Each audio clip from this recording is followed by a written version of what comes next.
Okay, we're in session 6 of 1 Samuel. We're going to deal with chapters 17 and following, David and Saul. Again, to get you focused, we're of course focusing on the monarchy, the opening of it, Saul the first king, and David's been anointed, but he's not in place yet. We're, as you realize, I think that 1 Samuel deals with the up through end of Saul. It closes with the death of Saul. 2 Samuel will deal with the career of David. And then 1 and 2 Kings will carry it from Solomon on and the civil war and the dividing of the kingdom. We will get to Chronicles, which will parallel 2 Samuel and 1 2 Kings, those three books, from the point of view of the southern kingdom itself.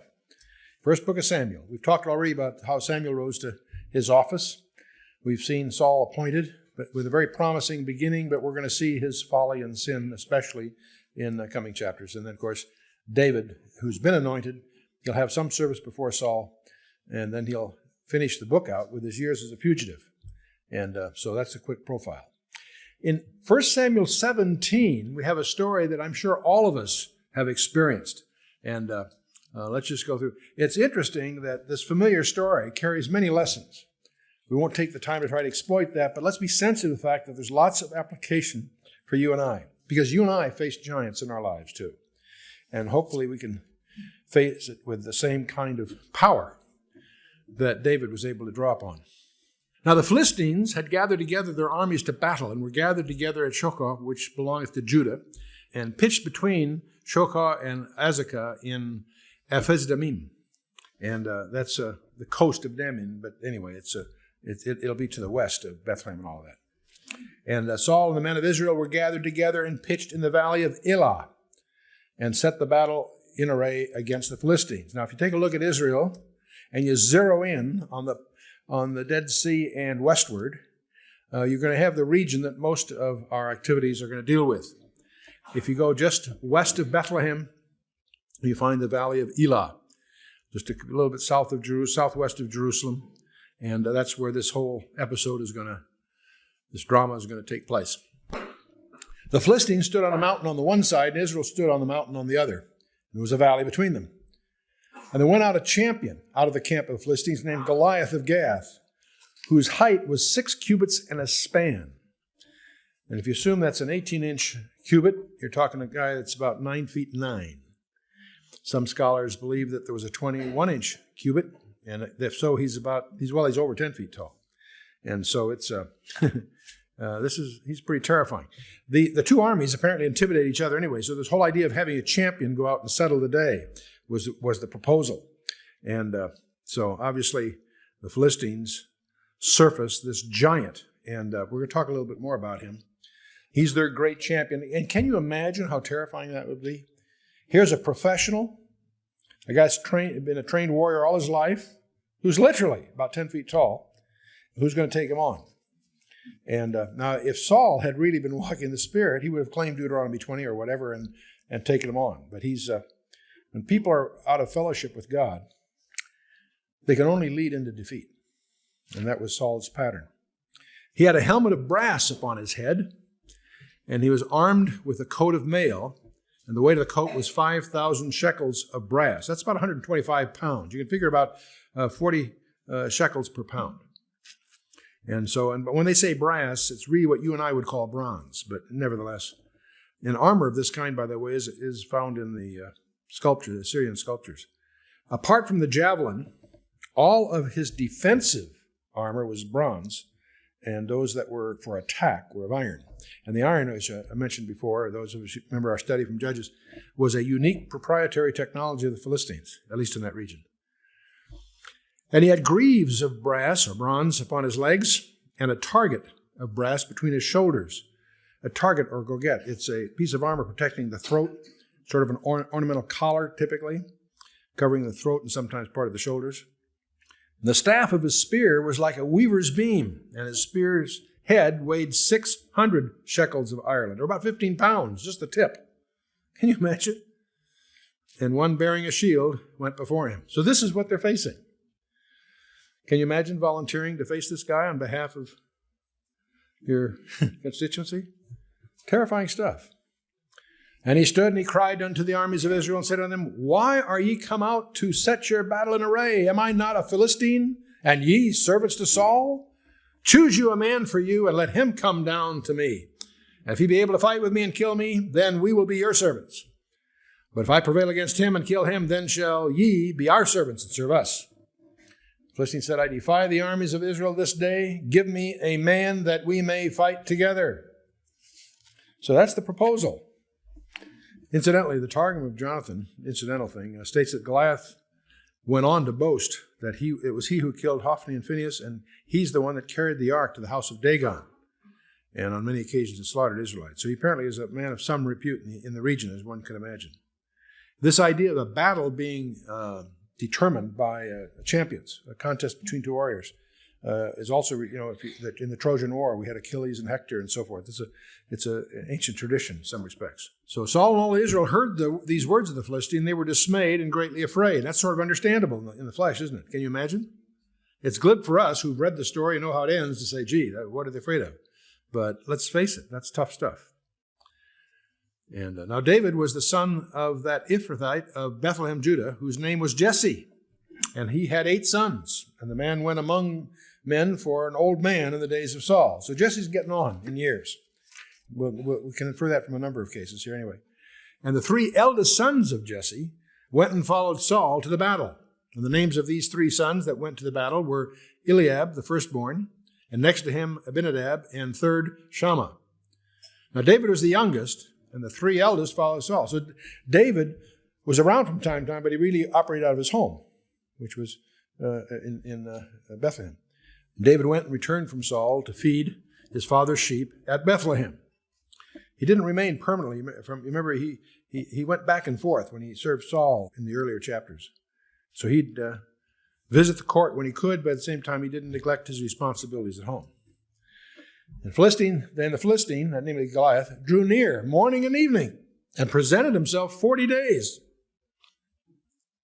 Jesse said unto David his son, now we're shifting back to Bethlehem at home. Jesse the father said to David his son, Take now for thy brethren an ephah of this parched corn and these 10 loaves, and run to the camp of thy brethren. The parched corn is a grain that's been plucked just as it was ripening, and then it was roasted in a pan or in some iron plate. Arabs still eat parched corn. It's a very important part of their diet. And carry these 10 cheeses unto the captain of their 1,000, and look how thy brethren fare, and take their pledge. Take their pledge. In other words, really bring back home some evidence that you've completed your mission. That's really what's implied there. So now Saul and they and all the men of Israel were in the valley of Elah fighting with the Philistines. And David rose up early in the morning, left the sheep with the keeper, and went as Jesse had commanded him. He came to the trench as the host was going forth to fight, and shouted for the battle. The trench, or a place of carriage, is really what it is. And David left his carriage in the hand of the keeper of the carriage and went into the army and came and saluted his brethren. As he talked with them, behold, there came up the champion, the Philistine of Gath, Goliath by name, out of the armies of the Philistines, and spake according to the same words. And David heard them. And all the men of Israel, when they saw the man, fled from him, and they were sore afraid. Understandable. And the men of Israel said, Have ye seen this man that is come up? Surely to defy Israel is he come up. And it shall be that the man who killeth him, the king will enrich him with great riches, and will give him his daughter, and make his father's house free in Israel. In other words, he will not only get great riches, he will get the king's daughter to wed, and he will be his house free, which means that the family would be free of any forced labor or any contributions to the crown. Now, he gets a tax-free status, so to speak. So that's the incentive. Obviously, Saul is hoping someone will rise to this occasion. And David spake to the men that stood by him, saying, What shall be done to the man that killeth this Philistine and taketh away the reproach from Israel? For who is this uncircumcised Philistine that he should defy the armies of the living God? As they say in the Marine Corps sometimes, there's always a few percent that don't get the word, No, David's attitude is, come on, guys, what's going on here? And the people answered him after this manner, saying, So shall it be done to the man that killeth him. In other words, they relate to David what the prize will be if you kill him. And Eliab, his eldest brother, this is the firstborn of Jesse's sons, heard when he spake unto the men, and Eliab's anger was kindled against David. And he said, Why camest thou down hither? And with whom hast thou left those few sheep in the wilderness? I know thy pride and the naughtiness of thine heart, for thou art come down that thou mightest see the battle. So his brothers are picking on him. Do you sense a parallel, by the way? Do you remember a guy by the name of Joseph, whose brothers resented him and were envious and so forth? There's a very, very similar parallel here. And of course, Satan always surfaces people that will say it can't be done. I assume you've run into some of those. Now, I might mention that Eliab was probably unaware that Samuel had anointed David to ultimately be king. In fact, that whole procedure may have been interpreted by his brothers as simply Samuel anointing David for service with Samuel. They may not have realized the implications of that event that occurred earlier. David said, What have I now done? Is there not a cause? And he turned from him toward another and spake after the same manner. And the people answered him again after the former manner. When the words were heard which David spake, they rehearsed them before Saul, and he sent for him. David said to Saul, here's David, this young kid, is now up before the king. David said to Saul, Let no man's heart fail because of him. Thy servant will go and fight with this Philistine. This kid's don't let anybody get panicked. I'll go. You can only imagine Saul's reaction, Saul said to David, Thou art not able to go against this Philistine to fight with him, for thou art but a youth, and he a man of war from his youth. David said to Saul, Thy servant kept his father's sheep, and there came a lion and a bear, and took a lamb out of the flock. And I went out after him, and smote him, and delivered out of his mouth. And when he arose against me, I caught him by his beard, and smote him, and slew him. Thy servant slew both the lion and the bear, and this uncircumcised Philistine shall be as one of them, seeing he hath defied the armies of the living God. It's interesting to see David's perspective. David, he's fearless. In fact, I'll show you in a few minutes how fearless he really was. He was far more fearless than most people have any idea. And he was quite knowledgeable, as you'll find out shortly. By the way, the Syrian bear was regarded as especially ferocious and appears to be more dreaded than the lion was. But in any case, that was in David's history, who he recounts it for the king. God tested David privately earlier with the lion and the bear. Now he's going to test him openly before the armies of Israel with this giant. And, if we're faithful in our small private battles, they often are preludes to being publicly tested. Too often, God's people faint at the earlier tests and never get a chance at the big battles that are to come. David said, Moreover, the Lord that delivered me out of the paw of the lion, knows who gets the credit. David's not really taking credit personally. Moreover, the Lord that delivered me out of the paw of the lion and out of the paw of the bear, he will deliver me out of the hand of this Philistine. And Saul said unto David, Go, and the Lord be with thee. And Saul armed David with his armor. Now, that's a very strange thing, because Saul was a tall guy. Remember, he stood head and shoulders above all the rest of Israel at one time, apparently. David would have to be about his size to use his armor, at least come close. So David, you always picture him as a small youth. He might have been, who knows, 20, I don't know. Saul armed David with his armor, and he put a helmet of brass on his head, and also he armed him with a coat of mail. David girded his sword upon his armor, and he essayed it to go, but for he had not proved it. David said to Saul, I cannot go with these, for I have not proved them. And David put them off him. How interesting it is. It may sound good, but he hadn't been trained. He hadn't been practiced with that. So he took what he was familiar with. He took a staff in his hand, and he chose him 5 smooth stones out of the brook and put them in a shepherd's bag, which he had, even in the script, and his sling was in his hand, and he drew near to the Philistine. A little background here. I personally suspect that David was taught how to use a sling by the Benjamites. The tribe of Benjamin is right adjacent to that part of that tribe of Judah. And it's very likely that David watched them practice. And if you may recall from our study in Judges 20, the Benjamites were famous for being able to hit a guy within a hairbreadth with their sling. They were experts. That featured very importantly in a number of the discussions we had in the book of Judges. And it's my suspicion that David, he certainly was very skilled with it, and he may have gotten that skill from the Benjamites. But there's another thing here that it always fascinates me, that most people who know this story, don't pay attention to verse 40. How many stones did David pick out as he crossed the brook? He took 5. How many did he need, ultimately, for Goliath? 1. If he missed with the first one, he was over. He had to make that first one count. Well, what do you have the other 4 for? When you get to 2 Samuel, you'll discover that Goliath had 4 brothers. He was ready for all 5. That gives you a glimpse into this kid. Goliath was just the first. 2 Samuel 21, you'll discover the Goliath's 4 brothers get nailed by David's mighty men. You'll discover Ishbi-benob, Soph, and Lami, and there's one other we don't know the name of. In fact, Lami is there recorded as the brother of Goliath, but in 1 Chronicles 20, verse 5, his name is given. And so the point is that the giant, the father, had 5 of these offspring. And what we know about them is that they were sons of, what they're called sons of Anak.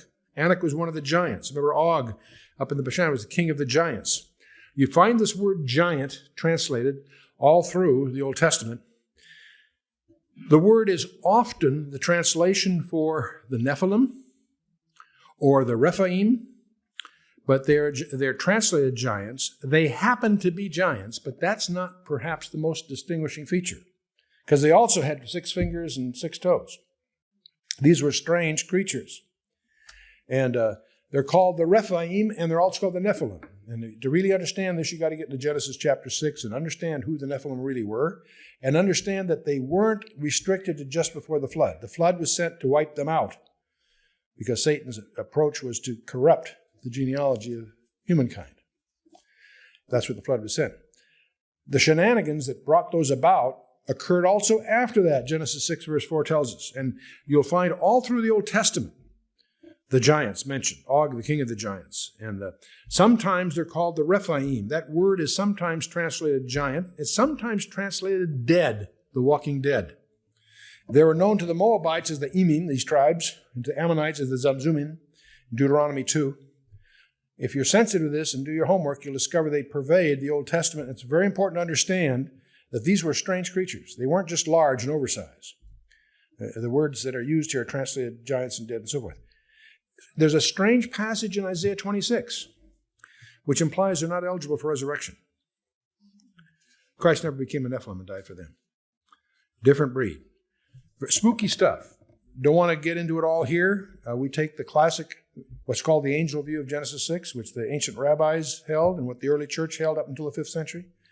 It's tragically not taught in seminaries anymore, but it's the one that unquestionably we feel is portrayed in Scripture and is very relevant to your understanding of the Old Testament as well as some very important prophetic passages. So I'll leave that as a project for you to go on. But meanwhile, the Philistine came on and drew near to David, and the man that bare the shield went before him. And when the Philistine looked about and saw David, he disdained him, for he was but a youth and ruddy of fair countenance. The Philistine said to David, "Am I a dog that thou comest to me with staves?" And the Philistine cursed David by his gods. And the Philistine said to David, "Come to me, and I will give I'll give thy flesh to the fowls of the air and to the beasts of the field." And they said David to the Philistines, "Thou comest to me with a sword and with a spear and with a shield, but I come to thee in the name of the Lord of hosts, the God of the armies of Israel, whom thou hast defied. This day will the Lord deliver thee into mine hand, and I'll smite thee and take thine head from thee, and I will give the carcasses of the host of the Philistines this day unto the fowls of the air and to the wild beasts of the earth, that all the earth may know that there is a God in Israel." Boy, he's quite a kid. "And all this assembly shall know that the Lord saveth not with the sword and spear. For the battle is the Lord's, and he will give you into our hands." It came to pass when the Philistine arose, and he came and drew nigh to meet David, that David hasted and ran toward the army to meet the Philistine. Now, it's very interesting. There are some scholars that have a conjecture regarding the Nephilim, that they may have had an eyesight problem. There's hints of that. And it could be that by running directly at him, that may have been an advantage in addition, just being into the obvious of being aggressive. That's a conjecture among some. I wouldn't sell it hard, but it's a possibility. In any case, David ran right to him, hasted to him. He put his hand in his bag and took a stone and slang it and smote the Philistine in his forehead that the stone sunk into his forehead. This kid didn't miss. He was trained in that regard. And he fell upon his face to the earth. That's Goliath. And so David prevailed over the Philistine with a sling and with a stone. And he smote the Philistine and slew him, but there was no sword in the hand of David. So what's he going to use? He'll use Goliath's. Therefore David ran and stood upon the Philistine and took a sword and drew it out of the sheath thereof and slew him and cut off his head therewith. And when the Philistines saw their champion was dead, they fled.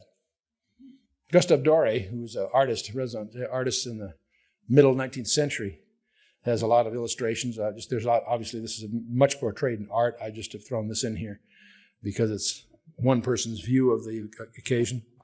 And the men of Israel and of Judah arose and shouted and pursued the Philistines until thou come to the valley and to the gates of Ekron. And the wounded of the Philistines fell down by the way to Sherim and even unto Gath and unto Ekron.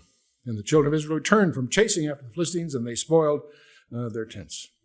And David took the head of the Philistine and brought to Jerusalem, and he put his armor in his tent. And when Saul saw David go forth against the Philistines, he said to Abner, the captain of the host, Abner, whose son is this youth? And Abner said, as thy soul liveth, O king, I cannot tell. The king said, inquire thou whose son this stripling is. This is a passage that caused a lot of confusion. A lot of people wonder, gee, how could Saul not recognize the kid? That may not be the issue here. First of all, David's previous commerce with Saul was intermittent and not alone. There are lots of others that were probably in sort of that category. But that's not the point. The real point is here, he may know who David was. He didn't know. He wants to know, this kid's now going to be subject, he's going to be a son-in-law. He wants to understand his background, his connection, his family. So he's really asking not who is the kid, whose son is he? Inquire whose son the stripling is. And David returned from the slaughter of the Philistines. Abner took him and brought him before Saul with the head of the Philistine in his hand. Hey, look what I got. Saul said to him, whose son art thou, thou young man? David answered, I am the son of thy servant Jesse, the Bethlehemite. And that's the end of that chapter 17. Now, the subsequent chapters are going to deal with David's activities in the court of Saul. But by the way, not to build a big case out of this, but you might reflect on some of this. David is, in a sense, a picture of Jesus Christ. David's name means beloved, and of course, Christ was God's beloved son. Both were born in Bethlehem. Both were rejected by their brethren. And of course, when David became king, his brethren received him. Just like Joseph's brothers ultimately discovered him. And after the initial rejection, the Jews will discover Christ. And that parallel is very real. So David was anointed king long before he reigned. And of course, Christ is king now, but he will not reign on the earth until Satan is dealt with. Now, King Saul, in a sense, can be viewed as a type of Satan in this age. Rejected and defeated, yet permitted to reign until David's ready for the throne. And Satan's permitted to persecute God's people, and yet one day he too will be dealt with. Just as David was sent by his father to the battlefield, so Christ was sent by his Father to this world. And Goliath can be seen as representing Satan's pride and power. You can read Luke 11, 14 through 23, and as put that in your notes to check into, Satan's the strong man guarding his goods, as the people under his control. Christ is the stronger one that overcomes him in that parable, and so on. So Christ invaded Satan's kingdom. He's going to take his armor and now dividing his spoils by saving lost souls and making them children of God. And that's what, in a sense, David did that day. Just like Christ, David had his victory. We don't fight for victory, we fight from victory. The victory was at the cross. Be of good cheer, Jesus said. I have overcome the world. Okay, we're in chapter 18, David and Saul's court. It came to pass, when he had made an end of speaking unto Saul, that the soul of Jonathan was knit with the soul of David, and Jonathan loved him as his own soul. I remember I was taking one of my early tours to Israel, and we had a wonderful tour, but near the end we had a campfire by the sea, and we were all just sharing what things meant for you. Everybody was sharing what the trip had meant to them. Well, I had discovered on this trip there was a guy that had signed on with the trip that turned out to be a very well-known Bible teacher. And we just had a wonderful friendship. And near the end, I said, well, what was your purpose? He said, I just attended to my knitting. And he used this verse. because our souls were knit together. That was what he was saying. I'll never forget. I always remember that when I see this. And it was it's the same word, by the way, in the Hebrew. In Genesis 44:30, expressed Jacob's love for Benjamin. Remember Jacob's, the youngest son. Benjamin, same term is used.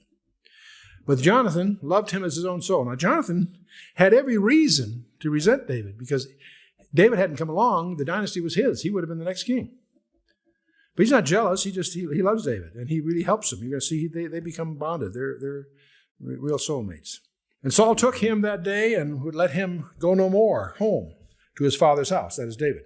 And Jonathan and David made a covenant because he loved him as his own soul.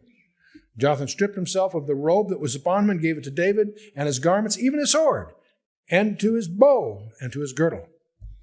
He stripped himself of his own royal regalia and gave it to David. This is in effect probably in recognition of David's divine election to be king. There's other examples of this kind of thing in classical literature, but I'll just keep moving on. David went out whithersoever Saul sent him and behaved himself wisely. And Saul set him over the men of war. He was even on top of Saul's personal bodyguard, at least at this point. And he was accepted in the sight of all the people, and also in the sight of Saul's servants. So David was popular. Everybody liked him.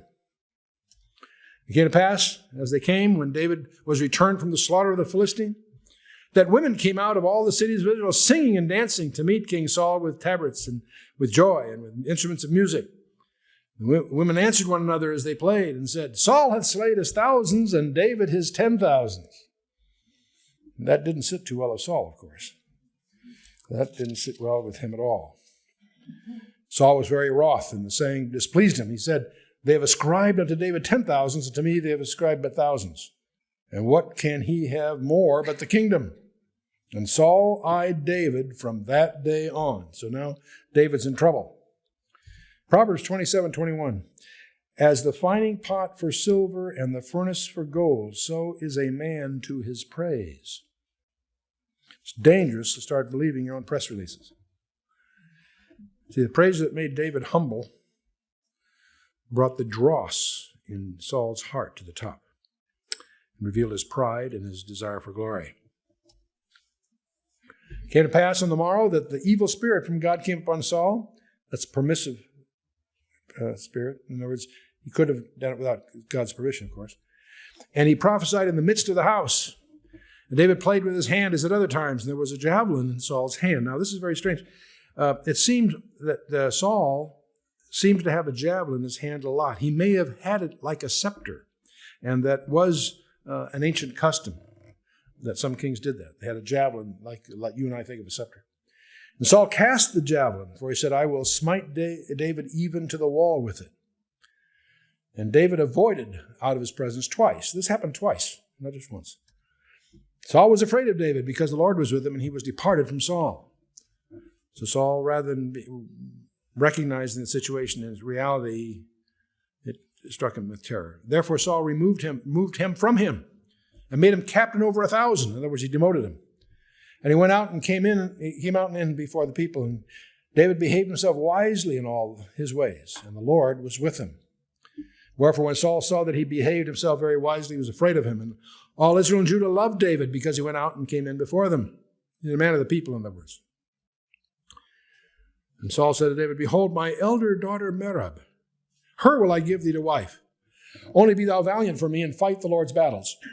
For Saul said, Let not mine hand be upon him, but let the hand of the Philistines be upon him. In other words, Saul's hoping that being in combat, that David would get nailed. David said to Saul, Who am I? And what is my life or my father's family in Israel, that I should be a son-in-law of the king? So there's David's humility is right out there in front. But it came to pass at the time when Merab, Saul's daughter, should have been given to David, that she was given to Adriel, the Meholathite, to wife. So Saul didn't keep his promise. This gal was given to another. And Michal, Saul's daughter, that's another daughter he had, loved David. And they told Saul, and the thing pleased him, because he sees this, you see, as an opportunity. And Saul said, I will give him her, that she may be a snare to him, and that the hand of the Philistines may be against him. Wherefore Saul said to David, Thou shalt this day be my son-in-law, in one of the twain, in one of the two daughters. And Saul commanded his servants, saying, commune with David secretly, and say, behold, the king hath delight in thee, and all his servants love thee. Now therefore be the king's son-in-law. And Saul's servants spake these words in the ears of David, and David said, seemeth it to you a light thing to be a king's son-in-law, seeing that I'm a poor man and lightly esteemed? The servants of Saul told him, saying, on this manner spake David. And Saul said, thus shall you say to David, the king desireth not any dowry, but 100 foreskins of the Philistines, to be avenged of the king's enemies. Interesting trophy to bring home, huh? But Saul thought to make David fall by the hand of Philistines. Knock off 100 of these guys, and that's your price instead of a usual dowry. When the servants told David these words, it pleased David well to be the king's son-in-law. The days had not been fulfilled yet. Wherefore David arose and went, he and his men, and slew of the Philistines 200 men. He got twice as many. And David brought their foreskins and gave them all in full tally to the king, that he might be the king's son-in-law. And Saul gave him Michal, his daughter, to wife. I'm sure Saul was very disappointed that David was so successful. I don't know how you would dramatize this on a TV special or a movie, Bring in those bags, guys. What do you do? Spill them on the floor and count them? I don't know. King James can be very graphic. There's a number of my favorite passages that are more explicit in the King James than any of the so-called modern euphemisms around. But enough of that. And Saul saw and knew that the Lord was with David, and that Michal, Saul's daughter, loved him. And Saul was yet the more afraid of David. Saul became David's enemy continually, and the princes of the Philistines went forth. And it came to pass that after they went forth, that David behaved himself more wisely than all the servants of Saul, so that his name was much set by. So go to Samuel 19. And Saul spake to Jonathan his son and to all his servants that they should kill David. Get the picture here. David has been anointed to be king, but the king is plotting to kill him. And the king has resources, visible and invisible resources. And David's in trouble. But he's got an ally, Jonathan, the king's son. Jonathan, Saul's son, delighted much in David. And Jonathan told David, saying, Saul, my father, seeketh to kill thee. Now, therefore, I pray thee, take heed to thyself until the morning, and abide in a secret place, and hide thyself. And I will go out and stand beside my father in the field where thou art. And I will commune with my father of thee, and what I see, that will I tell thee. And Jonathan spake good of David unto Saul his father, and said unto him, let not the king sin against his servant, against David, because he hath not sinned against thee, and because his works have been to thee ward very good. For he had put his life in his hand, and slew the Philistine. And the Lord brought a great salvation for all Israel. Thou sawest it, and thou didst rejoice. Wherefore then wilt thou sin against innocent blood to slay David without a cause? And Saul hearkened to the voice of Jonathan. And Saul sware, as the Lord liveth, he shall not be slain. Is Saul being hypocritical here? Or is he a manic depressive? Is he subject to mood swings? Don't know. That's not clear. But he swears before God that he'll not kill David. Jonathan called David, and Jonathan showed him all these things, and Jonathan brought David to Saul, and he was in his presence as in times past. Looks like everything's hunky-dory, huh? And there was war again, and David went out and fought with the Philistines, and slew them with a great slaughter, and they fled from him. And the evil spirit from the Lord was upon Saul as he sat in his house with his javelin in his hand, and David's there playing with his harp. And Saul sought to smite David even to the wall with the javelin, but he slipped away out of Saul's presence, and he smote the javelin to the wall, and David fled and escaped that night. So there's apparently a third time that he escaped in the nick of time. Saul also sent messengers unto David's house to watch him and to slay him in the morning. He's in trouble. And Michal, David's wife, told him, saying, if I save not thy life tonight, tomorrow thou shalt be slain. So Michal let David down through a window, and he went and fled and escaped. Now, it's also very reminiscent, this whole episode, very reminiscent of, remember Rahab at Jericho, and also you may remember Saul, who was called Paul later, was led out of Damascus the same way. It's possible that her window was strategically placed on a wall or something. Anyway, he slipped out and escaped. Michal then takes an image, an idol, by the way, a teraphim, and laid it in the bed and put a pillow of goat's hair for his bolster and covered it with a cloth. You know, it's interesting. She's helping him right now, but their marriage is not a happy one, because later on, when David's in exile, the next few chapters, Michal is going to be given by Saul to another man. That's in chapter 25. But David will get her back when he starts reigning as king at Hebron. Her attitude toward David, though, leads to a total separation later, so it was not a happy relationship, downstream. But now there's another interesting aspect to this ruse here. By the way, the reason she has an idol, which is a no-no, according to Mosaic Judaism, but she was barren, and that may be one of the reasons that she has a teraphim in secret because of her barrenness.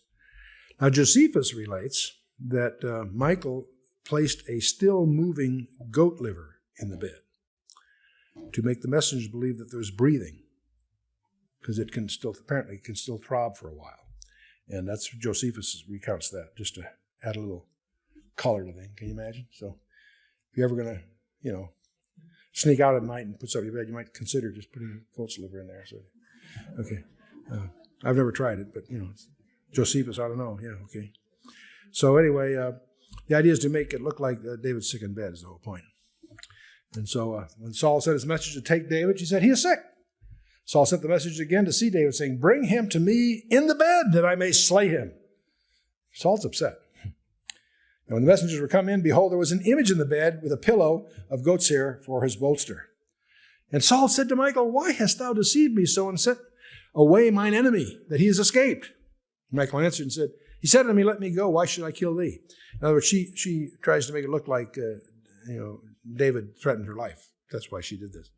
So David fled and escaped and came to Samuel at Ramah and told him all that Samuel had done in him, and he and Samuel went and dwelt in Naioth. Now the word Naioth refers to some special dwellings. That Ramah was Samuel's hometown.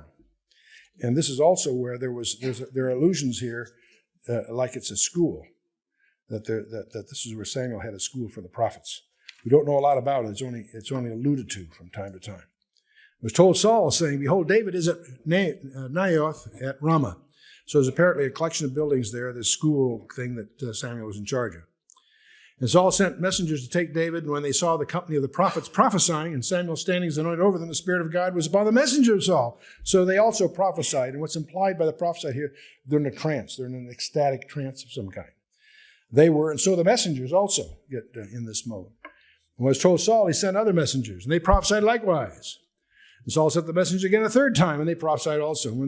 When he also went to Ramah and came to a great well that is in Seku, and asked and said, where are Samuel and David?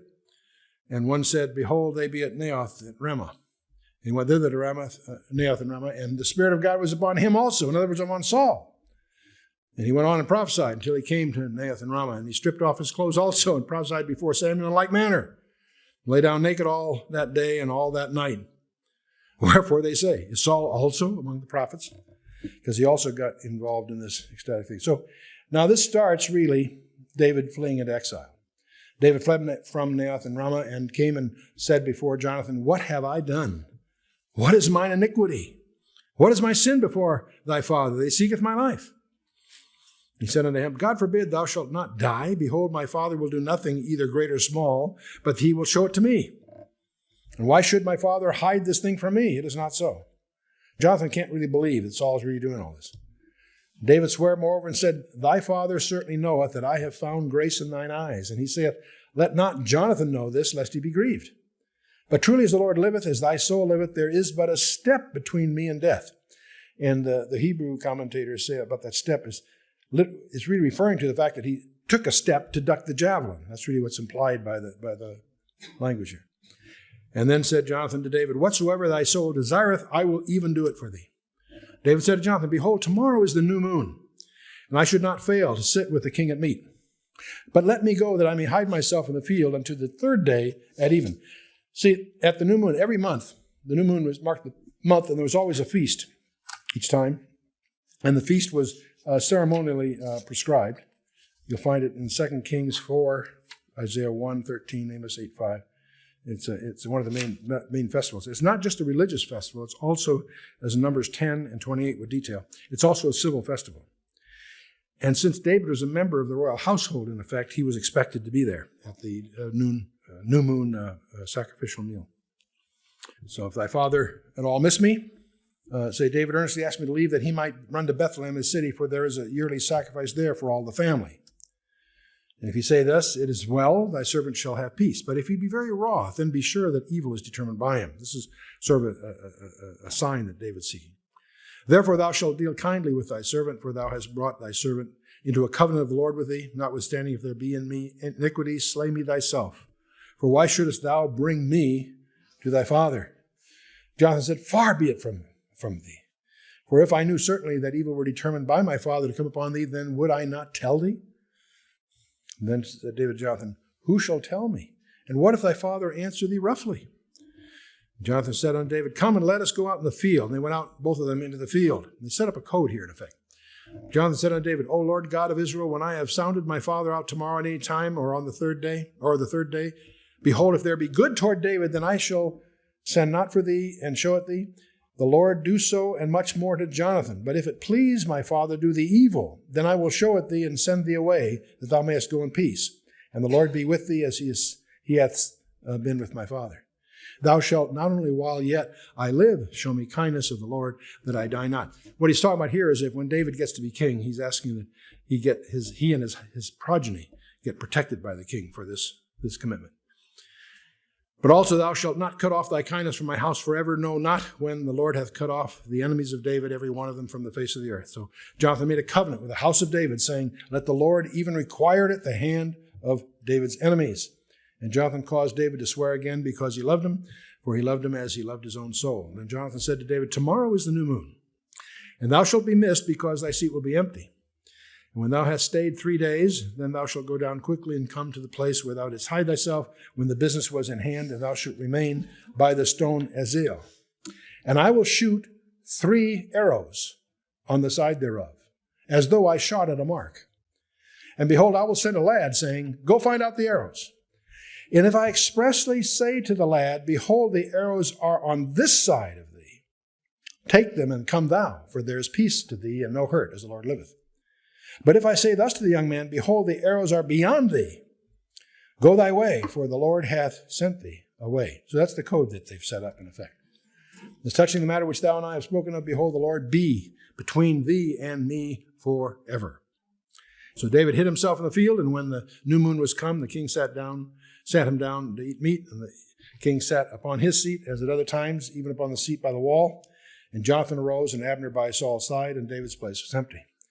Abner is the head of the army, and so that it was obvious because of the protocol, the seating, that David's seat was conspicuous and that it was empty. Nevertheless, Saul spake not anything that day, for he thought something hath befallen him. He is not clean. Surely he is not clean. In other words, he would have to be ceremonially clean in order to participate in this dinner. But see, that uncleanness would expire at sunset. So even if that was an excuse for the first day, it wouldn't pertain to the second and third day. See, it came to pass on the morrow, which was the second day of the month, that David's place was empty. And Saul said unto Jonathan's son, wherefore cometh not the son of Jesse to meat, neither yesterday nor today? And Jonathan answered Saul, David earnestly asked leave of me to go to Bethlehem. He said, let me go, I pray thee, for our family hath a sacrifice in the city, and my brother, he hath commanded me to be there. And now if I have found favor in thine eyes, let me get away, I pray thee, and see my brethren. Therefore he cometh not unto the king's table. Then Saul's anger was kindled against Jonathan. See, Jonathan's risking his own life here, in effect, with these stories. His anger was kindled against Jonathan. He said unto him, thou son of perverse, rebellious woman, do not I know that thou hast chosen the son of Jesse to thine own confusion, and unto the confusion of thy mother's nakedness? He's even accusing Jonathan of having doubtful heritage here. For as long as the son of Jesse liveth upon the ground, thou shalt not be established, nor thy kingdom. Now he's pointing out to Jonathan that Jonathan's loyalty for David is undermining the dynasty, Saul's and Jonathan's and so on. Wherefore now send and fetch him unto me, for he shall surely die. Jonathan answered Saul his father and said unto him, wherefore shall he be slain? What hath he done? And Saul cast a javelin at him to smite him, whereby Jonathan knew that it was determined of his father to slay David. Man, Saul has thrown a lot of javelins. So Jonathan rose from the table in fierce anger and did eat no meat the second day of the month. He was grieved for David because his father had done him shame. It came to pass in the morning that Jonathan went out into the field at the time appointed with David with a little lad with him. And he said to his lad, "Run, find out now the arrows which I shoot." As the lad ran, he shot an arrow beyond him. When the lad was come to the place of the arrow which Jonathan had shot, Jonathan cried after the lad and said, "Is not the arrow beyond thee?" That's the code, see? Jonathan cried after the lad, "Make speed, haste, stay not." He's not talking to the lad, he's talking to David, who's hiding there. Jonathan's lad gathered up the arrows and came to his master. But the lad knew not anything, only Jonathan and David knew the matter. And Jonathan gave his artillery unto his lad and said unto him, "Go, carry them to the city." And as soon as the lad was gone, David arose out of the place toward the south and fell on his face to the ground and bowed himself 3 times. They kissed, because he's honoring Jonathan, because he's still the son of the king, so he's the prince. They kissed one another and wept one another until David exceeded. And Jonathan said to David, "Go in peace, for as much as we have sworn both of us in the name of the Lord, saying, the Lord be between me and thee, and between my seed and thy seed forever." And he arose and departed, and Jonathan went into the city. So we're seeing the sun set on Saul. He had early promise, as we noticed. He was strikingly physical, had physical superiority. Originally, Saul was modest, direct, and generous, but his pride gets away from him. He starts with the irreverent presumption, willful impatience, you remember that? Finally, disobedience and deceit over Agag with Samuel and all that. He didn't destroy the Amalekites. That's a key thing. And he's going to have his climax in the session after next with the witch at Endor. Very spooky story.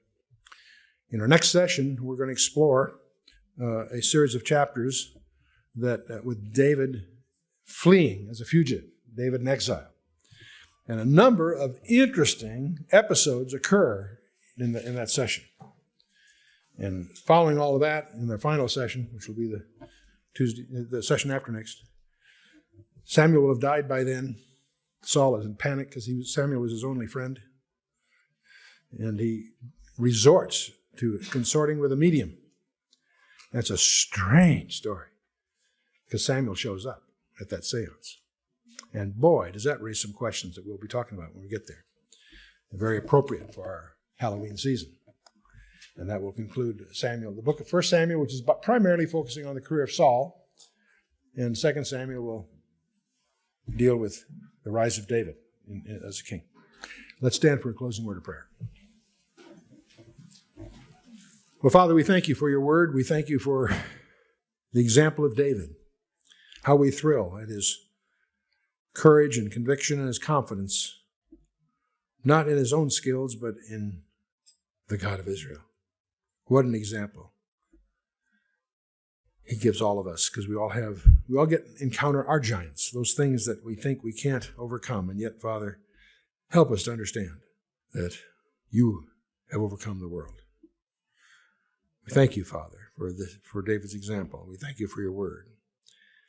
We also thank you for the lessons of his failures, that we might learn from them too, as we commit ourselves, Father, into your hands, in the name of Yeshua, our Lord and Savior, Jesus Christ.